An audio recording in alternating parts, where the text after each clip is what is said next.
Hello, আসসালামু আলাইকুম। কি অবস্থা সবার? চলে এলাম আপনাদের জন্য আমাদের সিলেট ট্যুরের ফার্স্ট ব্লগ নিয়ে। আজকে আমরা সারাদিনের জন্য চলে যাব শ্রীমঙ্গলে, মৌলভীবাজার জেলায়। দেখি আজকে সেখানের কি কি স্পট আমরা কভার করতে পারি। আমাদের সাথে সাথে আপনারাও চলুন, লেটস গো। আমরা আমাদের জার্নিটা বেসিক্যালি শুরু করেছি গোলাপগঞ্জের স্কাউট ট্রেনিং সেন্টার থেকে।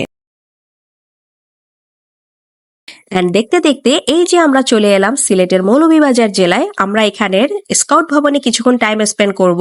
বেসিক্যালি এখানের একজন আঙ্কেলের ইনভাইটেশনে আমরা এসেছি, তিনিও একটু পরে আমাদের সাথে জয়েন হবে। তো এখন আমরা এখানে কিছুক্ষণ চা কফি খাবো। ট্যুরে এসেছি, একটু পরপর চা কফি না খেলে কি হয় বলেন? আমরা যেহেতু সবাই নাস্তা করেই বের হয়েছি, তাই এখানে অনলি কফি নিয়েছি। আর এই কফিটা এত মজার ছিল, থ্যাঙ্কস টু মামুন আঙ্কেল আমাদেরকে এত মজার একটা কফি খাওয়ানোর জন্য। এই যে আমরা চলে এলাম চায়ের রাজধানী শ্রীমঙ্গলে।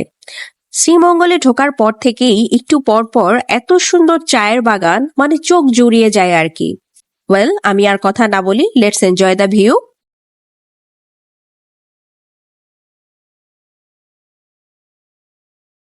শ্রীমঙ্গল মৌলভীবাজারেরই একটি উপজেলা। বছরের সব থেকে বেশি বৃষ্টিপাত হয় এই শ্রীমঙ্গলে। শ্রীমঙ্গলে কিন্তু চা বাগান ছাড়াও আরো কিছু স্পট আছে যেগুলো দেখার মতো। তো প্রথমে আমরা চলে যাচ্ছি লাউয়াছড়া জাতীয় উদ্যানে।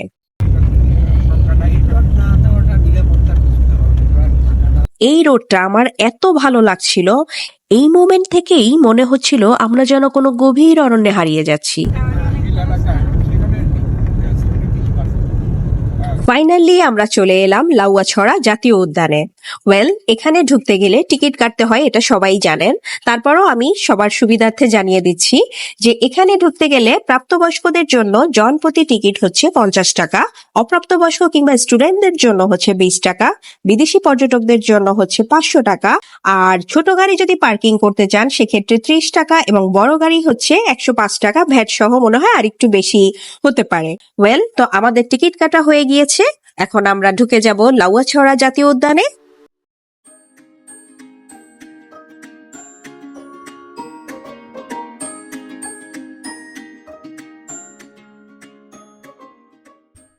গেট দিয়ে ঢোকার পরেই প্রথমেই আপনাদেরকে সব থেকে যে জিনিসটা বেশি অ্যাট্রাক্ট করবে সেটা হচ্ছে এই বনের শব্দ। কত যে জানা অজানা, কত ধরনের আওয়াজ যে আপনি শুনবেন, আপনি একটা থেকে একটা আলাদা করতে পারবেন না।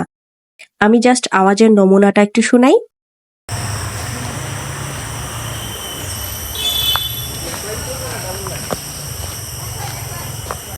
আস্তে আস্তে যত ভিতরে ঢুকতে থাকবেন আওয়াজগুলো তত আরো লাউডার হতে থাকবে। বাই দ্য ওয়ে, লাউয়াছড়া সম্পর্কে যারা জানেন না তাদের জন্য ছোট ছোট কিছু ইনফরমেশন। লাউয়াছড়া জাতীয় উদ্যান বাংলাদেশের অন্যতম জাতীয় উদ্যান এবং অবশিষ্ট চিরহরিৎ বনাঞ্চলের একটি উল্লেখযোগ্য নমুনা। এটি মূলত মৌলভীবাজার জেলার শ্রীমঙ্গল এবং কমলগঞ্জ উপজেলায় পড়েছে। 1250 হেক্টর আয়তনের এই বনটি জীববৈচিত্র্যে ভরপুর। একসময় এই বনাঞ্চলে বাঘ, হাতি সহ নানা প্রাণী দেখা যেত। এখন আর এসব প্রাণীর অস্তিত্ব দেখা না গেলেও রয়েছে 167 প্রজাতির উদ্ভিদ, 4 প্রজাতির উভচর, 6 প্রজাতির সরীসৃপ, 246 প্রজাতির পাখি এবং 20 প্রজাতির স্তন্যপায়ী প্রাণী। এছাড়া আরও রয়েছে বিলুপ্তপ্রায় উল্লুক, মুখপোড়া হনুমান, বানর, বন্য শেয়াল, মেছো বিড়াল, বন্য কুকুর, ভাল্লুক, মায়া হরিণ এবং অজগর সহ বিভিন্ন ধরনের জীবজন্তু। এই বনে বেসিক্যালি 3 ধরনের ট্রেল আছে। একটা হচ্ছে আধা ঘন্টার ট্রেল, আর একটা হচ্ছে 1 ঘন্টার ট্রেল, আর একটা হচ্ছে 3 ঘন্টার ট্রেল। আধা ঘন্টার ট্রেলটা নিলে আপনি আধা ঘন্টার মধ্যেই মোটামুটি বনের কিছু অংশ ঘুরে আবার ফিরে আসতে পারবেন। আর আপনি যদি অ্যাডভেঞ্চারাস প্রকৃতির হয়ে থাকেন সেক্ষেত্রে আপনি 3 ঘন্টার ট্রেলটা নিতে পারেন। সেক্ষেত্রে অবশ্যই পায়ে কনভার্স কিংবা স্নিকার্স পরে নেবেন, যেহেতু এখানে বৃষ্টিপাত অনেক বেশি হয়। সেক্ষেত্রে কীটপতঙ্গ, জোঁক এসবের উপদ্রব অনেক বেশি। আমাদের সাথে অনেক টুরিস্টরাই যারা ভিতরে গিয়েছিল তারা কিন্তু জোঁকের দ্বারা বেশ অ্যাটাক হয়েছিল। আর আপনারা চাইলে গাইডও নিয়ে নিতে পারেন। সেক্ষেত্রে আপনারা যে ট্রেইলটা চুজ করবেন তারা সেই ট্রেইল ওয়াইজ আপনাকে ঘুরিয়ে ঘুরিয়ে দেখাবে। বনের ভিতর ঘুরতে ঘুরতে হঠাৎই আপনারা খাসিয়াপল্লীর দেখা পেয়ে যাবেন। আবার আরো ভিতরে গেলে আপনারা হয়তো চা বাগানেরও দেখা পেয়ে যাবেন। যদিও আমরা এত ভিতরে যাইনি, আমরা ঘন্টাখানেক এখানে ঘোরাফেরা করেছি। আর যখন দেখলাম যে টুরিস্টরা ভিতর থেকে আসলো, জোকের উপদ্রবের কথা বলল, এই ভয়তে আমরা আর ভিতরে যাওয়ার সাহস করিনি। তবে যতটুকু ঘুরেছি বেশ এনজয় করেছি। হয়তো এর থেকে বেশি আর ঘুরতেও পারতাম না, অনেক গরম ছিল। এরপরে আমরা চলে গেলাম বনের মধ্যে বয়ে যাওয়া সেই রেল লাইনে, যেখানে ছবি তোলাটা, শট নেওয়াটা ম্যান্ডেটরি, রাইট? তো সবার দেখা দেখি আমিও এই যে শট নিয়ে নিলাম, এন্ড শট নিতে নিতে জানতে পারলাম যে ট্রেন চলে আসছে।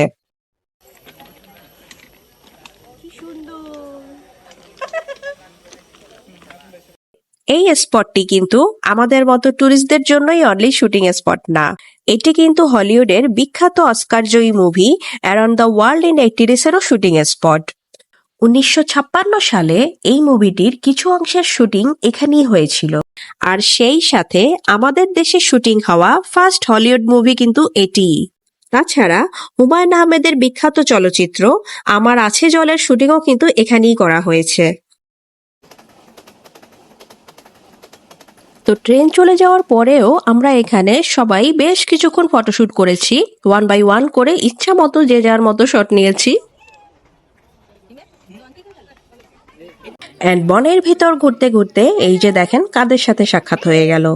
আসলে বিলুপ্ত প্রায় উল্লুকের দেখা না পেলেও এই মহাশয়দের সাক্ষাৎ কিন্তু ঠিকই পাওয়া গিয়েছে।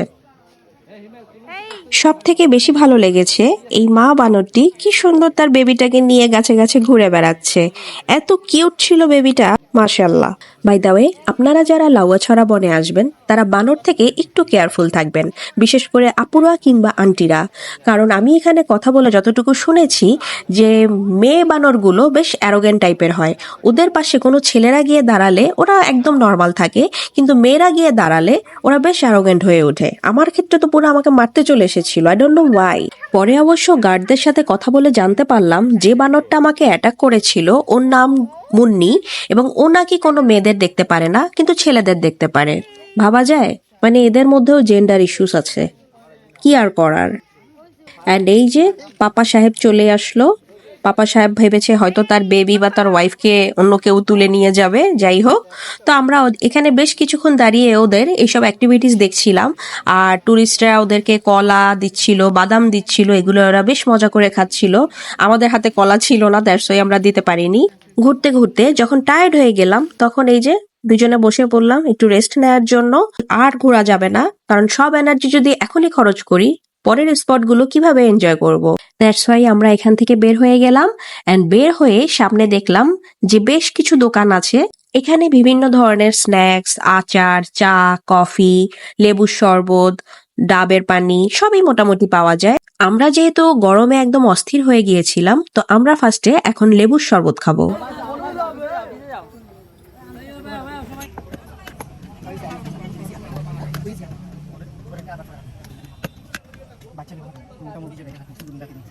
ঠান্ডা ঠান্ডা লেবুর শরবত উইথ ট্যাং ফ্লেভার, অস্থির ছিল। প্রতিটা সিপে যেন প্রাণ জুড়িয়ে যাচ্ছিল। কেমন? এরপরে চলে গেলাম 7 রঙের চা খেতে। এটা না খেলে তো সিলেট আসাটা ফুলফিল হলো না, তাই না? কেমন আপু?